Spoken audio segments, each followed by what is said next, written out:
can turn this into something positive and maybe it'll spread. He's the most positive person on his job. Now you're cured. I feel good.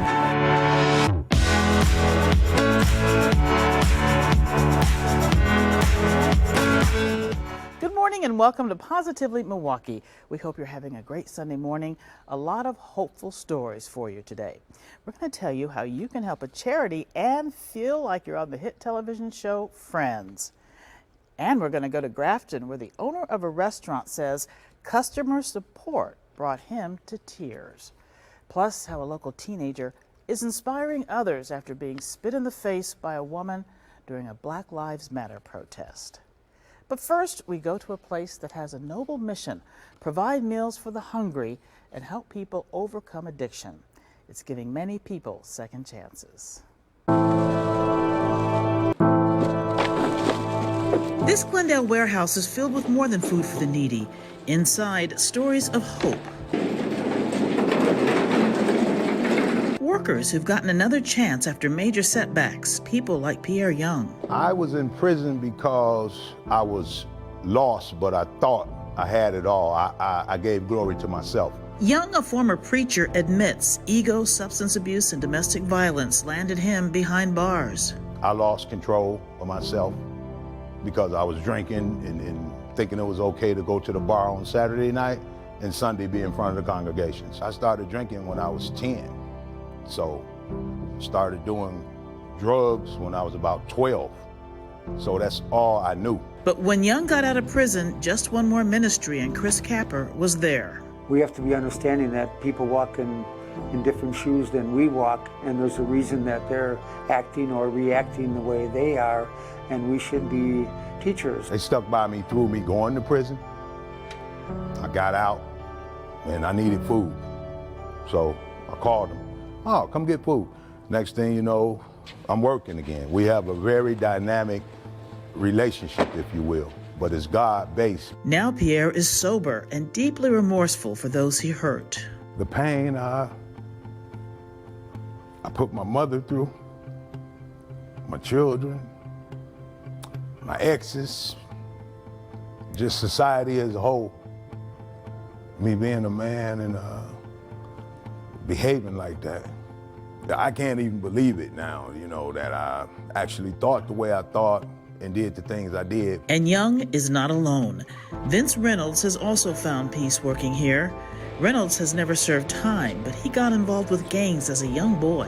What made you want to get involved with a gang? Just seeing how much power they had and around the neighborhood and the things they had. If you wasn't a part of a gang or an organization or something, you were a target. So I just chose to not be a target. Reynolds left that life after seeing people enjoying life who were not in gangs. By the grace of God that I'm still here, because a lot are not. And Vince recalls a life-changing moment while working for Just One More Ministry. I come around the corner and I never forget, I see this guy, the guy I know, know from the neighborhood. I don't know him, but I know him from the neighborhood. Has all these tattoos on his face and everything. And I was helping handing out bags, so I handed him a bag, and he said, "Thank you." You know, and even though this guy is feared, for him to say thank you, that touched me. Because if we was on the street walking past each other, we probably would have been looking at each other with a mug or, in awareness of something might happen. Made me know that no matter what we go through, it's not because it's all bad, it's just because we're angry at times because of what we're going through. Just One More Ministry reclaims food and distributes it to more than 75 pantries, churches, and organizations that serve the poor. And by rescuing food, it's also saving souls, giving many who work here a new direction through faith, love, and support. It's a whole new world to me. I like watching birds now and looking at deer in my backyard, so God is good. God has taken me again, as he forgive us, and he say, okay, now you don't have urge for none of this anymore. So he stripped all that from me, and I can't thank him enough for it. You know, it's a whole new life for me. Years ago, I was on the other side looking this way. Now just seeing the people and seeing that you're touching someone, I hadn't been touched before. someone came and showed me love and gave me a blessing. And now being on the other side, it makes me feel like I'm accomplishing something other than nothing, other than bad. And they both definitely are. And both men say it's very important that they're good role models for their children. A Shorewood teen is in the national spotlight because of his determination to make this world a more positive and inclusive place. He was spit in the face by a Shorewood attorney during a Black Lives Matter protest. The Today Show's Craig Melvin has that story. On June 6th, 17-year-old Eric Lucas led a Black Lives Matter demonstration in Shorewood, Wisconsin. But the peaceful protest took a turn when a white woman spat in Eric's face. Injustice anywhere is a detriment to justice everywhere. Day in and day out, my hope diminishes. The hope that my people and me, a young black man living in a white America, can one day be equal. Eric grew up in an abusive home and eventually landed in foster care. At a young age, I've seen a lot. I had to adapt to a lot. I had to learn from a lot. I had to grow up and be more mature at a younger age. So I could adapt and continue to move forward. At age 13, he was placed with the McCorkle family, who later became his guardians, moving him to the suburb of Shorewood, Wisconsin. Everything changed. My world flipped upside down. I'm coming from poverty and I'm coming from the poor parts of Milwaukee. So I'm in a predominantly white neighborhood with folks that I feel like don't understand me. Immediately, Eric says he felt out of place in his new school. The first month of me going to school at Shorewood Intermediate School, a white kid that lived in Shorewood as well told me to get on the bus and ride, catch the city bus back to where I'm from. In the streets, where's that? We gon' take our feelings back. But soon he would find his footing with a group of friends who shared his views. Some of my best friends that I'm still cool with today, they introduced me to an organization called Urban Underground. And Urban Underground taught me a lot about systemic oppression and how to point out systemic oppression, how to fight systemic oppression. Through that education, Eric felt compelled to speak out against racial injustice for himself and his community. I'm tired of feeling like this. I'm tired of seeing other folks that look like me being tired of this, and I'm tired of hearing about it. I'm tired of talking about it. I'm tired of seeing it on the news. I'm tired of growing up and watching it happen all my life and me still sitting here and not doing anything. I'm tired of being scared. I'm tired of feeling like I have to be the voice for my people. And as Eric watched the killing of George Floyd, he knew he needed to stand up. I just thought, okay, what can I do to create a symbol? Not a symbol of peace, not a symbol of equality, but a symbol of tiredness and a symbol of affirmative action, a symbol of fighting back. And I came to the conclusion that it's time to march. And march he did. On June 6th, Eric organized a peaceful Black Lives Matter protest in Shorewood. My parents were there as well. I felt empowered. It was exhilarating seeing the crowd, seeing the people, seeing how we controlled the crowd and how the crowd listened, and just stepping up to the plate and leading with the folks that I love and that love me back. But it was overshadowed by this incident that went viral of Eric being spat on by Stephanie Rapkin. She was later arrested and charged with disorderly conduct with a hate crime modified. She has pled not guilty. I feel like I got a small piece of the point across. I feel like more often than not, the movement is lost in the assault because more people tend to focus on how I was assaulted and they don't really focus on the great work that we was putting forward. Despite the setback, Eric is determined to continue on his path. I'm gonna start us off by saying, hey, I love y'all. So I think right now, I'm feeling empowered by my people coming here to show out and showing support of me and people that look like us and people that's not of my color to come out and support and show love to us as well. So just revolutionary, angry, motivated. I'm not tired, I'm energized. And the attorney, Stephanie Rapkin, says she would like to meet with Lucas to apologize. A new mural is all about spreading love and happiness. Next on Positively Milwaukee. Plus, he grew up in a racist family, but now he's on a mission to change his way of thinking.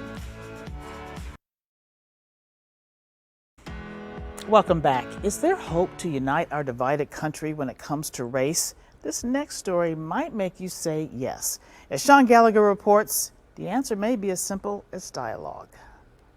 It's clear the recent marches and protests are making some change. Local police departments around the country are looking at what they can do better as local communities start backing their fellow residents of color. But the voice of one local activist hit home for a Wisconsin grandfather who says he's on the road to becoming a reformed racist. I'm racist through default. Greg Pittman's from Freedom, Wisconsin, just outside of Baraboo. He's the first to admit he has biases learned through his family. And it's why last month he tuned in to Wisconsin Public Radio, where the conversation centered around protests in George Floyd's name. That's what's wrong with America today, because we're putting politics over people's lives. Milwaukee activist Tracy Dent did an interview that morning, and Greg listened. I could sense a positive note in his voice in a time that's hard to be positive. It's so amazing to see that it's a diverse crowd. Greg felt compelled to reach out to Tracy. Thursday, I got both men on a call to talk about their experiences. It was positive. It was very positive conversation. I'm trying to educate myself more. Tracy is a community activist who pushes for equality and ending injustice. A couple of weeks ago, he stood by Milwaukee Police Chief Alfonso Morales to help bring peace to the area near 40th and Lloyd. It's something he's also doing on an individual level, including having difficult conversations with people like Greg. We're not trying to out-talk each other. We're trying to understand each other, and that's what's important. Greg says these conversations help. He's working to turn himself and his family around. My family is from a racist background. You know, I just had a conversation with my mother last week. It's hard to convince people. He's determined to break the chain of biases and racism. I don't want this legacy. Oh, Grandpa Greg was racist and ignorant. I'd rather have the narrative be that he admitted to being racist, but at least he tried to muster up some courage to confront it. And he's taking it a step further by talking with his friends. He even wants to challenge the education system, especially after seeing this photo from 2018, where Baraboo High School students gave a Nazi salute. I'd like to approach the school board. It was just kind of glossed over about the race riots in the 20s and stuff that I wasn't aware of. And I don't remember being taught that in high school. And then it made me question as why was I not made aware of this? He's going to be a champion in his town. I am grateful that he even reached out to me. Tracy says when it's safe to do so after the pandemic, he plans on going up to Freedom, Wisconsin to meet with Greg. He says he'll do whatever he can to help Greg's mission about changing the education system in the Baraboo School District. In Milwaukee, Sean Gallagher, TMJ4 News. This is certainly a good start. Sean, thank you very much. It's called Friendship Circle. It's a place that provides work, life skills to people with special needs. As Adriana Mendez reports, it was closed because of the pandemic, but it's back open with a touching display. Here at Friendship Circle, this new mural is more than a piece of artwork. It symbolizes everything that the nonprofit stands for. Every vibrant color. Yeah, this is perfect. Blended together seamlessly. Well, I don't know if this is a reddish color. To create a mural of unity. Okay, I'll switch to another color. These are the reasons why Neil Heller loves Friendship Circle. People who are friendly and nice. He's taken part in Friendship Circle activities for more than 8 years. The nonprofit helps people with special needs in many ways. We do life skills programs, we do social programs, we do inclusion clubs. The organization opened their new building this year, but had to close shortly after due to COVID-19. Now that they are slowly reopening, they wanted to create something that symbolizes hope during rough times. It says it on the wall. Everyone helping one another, making this world a better place. The mural was created by high school junior Mia Graves. It took her about 2 weeks to complete. The majority of it comes from this constant drive that the Friendship Circle has to improve and rebuild the world, to make it a better place. But today, the most important finishing touches were added. Friendship Circle invited some of the people they serve to leave their piece of artwork on the wall. Even when he was painting inside, he just smiles constantly, so you know that he loves it. And here in this art room, each puzzle piece coming together to create a masterpiece of love and inclusion. And the executive director is encouraging the public to come on out, check out the art room and their cafe. Their cafe is open with limited hours and their art room is by appointment only. A lot happening there. Thank you very much, Adriana. And we put more information about the bakery and the art room on our Positively Milwaukee Facebook page. Still ahead, pedal power, how Milwaukee police are making kids smile and keeping kids engaged as they learn new skills this summer.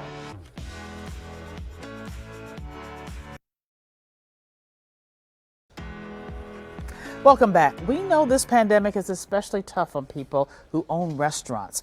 A Grafton owner was brought to tears while telling us about the people he serves.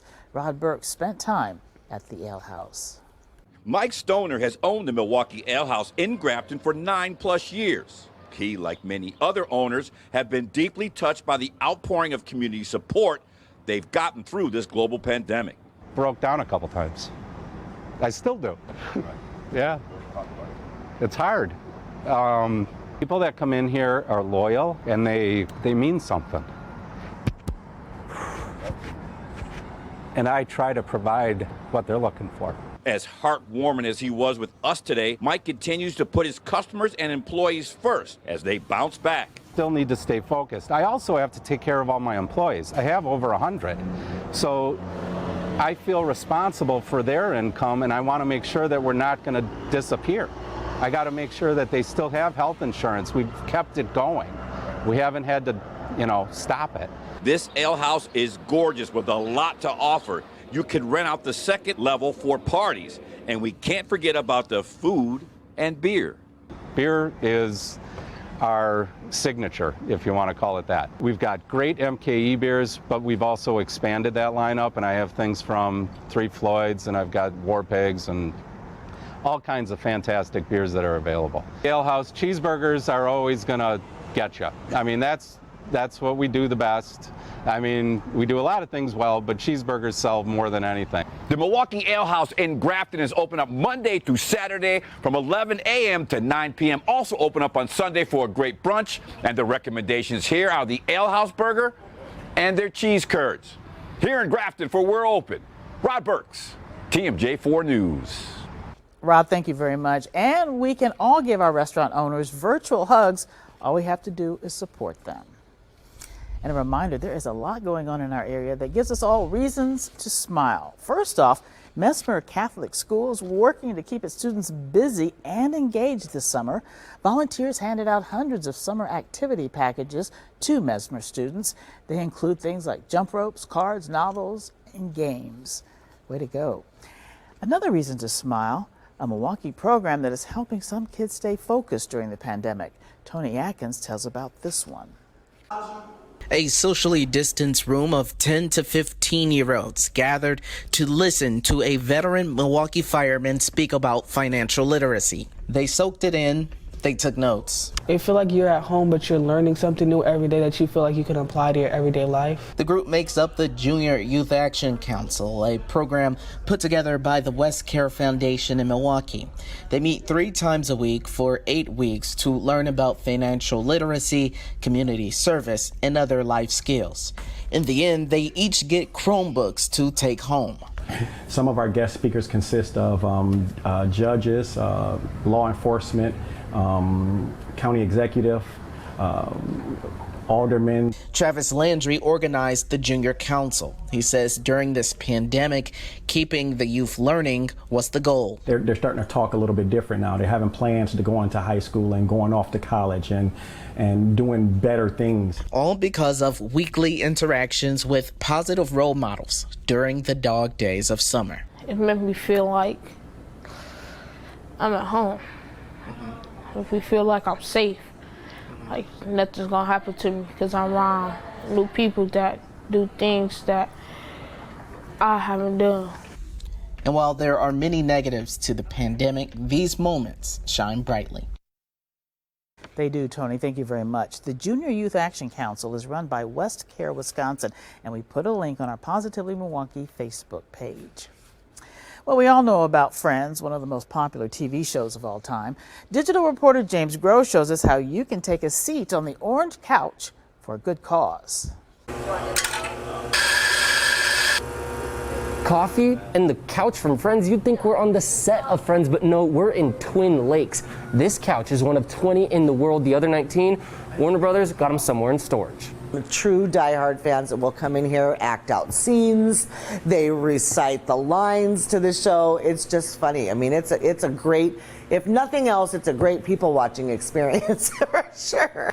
It's an exact replica of the Friends couch. Warner Brothers made 20 to be used in pop-up shops around the world, and one of those couches made it to the new cafe, Cup of Joe in Twin Lakes. As far as the owner knows, they're the only individuals who have the couch. Warner Brothers has the other 19 in storage. But it's more than just a novel place to sit. Cup of Joe is using it for charity. And we ended up raising over almost $12,000 for Children's Hospital. Cup of Joe did a GoFundMe to raise money to buy the couch from a charity auction, and that money was donated to Children's Hospital. They're continuing to raise money too. Reservations in exchange for a donation. Small fee to sit on the couch depending on how long you plan to use it. All that money is sent to a local charity which changes every month. However, you can sit on it for free if you catch it between reservations. This couch, the replica props, and merchandise have become a popular attraction. We have people coming from all over the place. This map shows where people are visiting from. Some have come from as far away as Italy. This couch will be here for you 6 days out of the week. Cup of Joe is open at 7 a.m. Tuesday through Sunday. How fun. Thank you, James. I'm going to be right back with my quote of the week. Well, check it out. Milwaukee police recently gave away dozens of bicycles to children. Officers at District 3 put together the bikes of all different colors and sizes, all so that the kids can have a good time in the neighborhood. Perfect for the summer. This week's inspirational thought comes from Oprah Winfrey. She said, "Be thankful for what you have. You'll end up having more. If you concentrate on what you don't have, you will never, ever have enough." So true. Thank you for watching this morning. Have a great week and stay positively Milwaukee.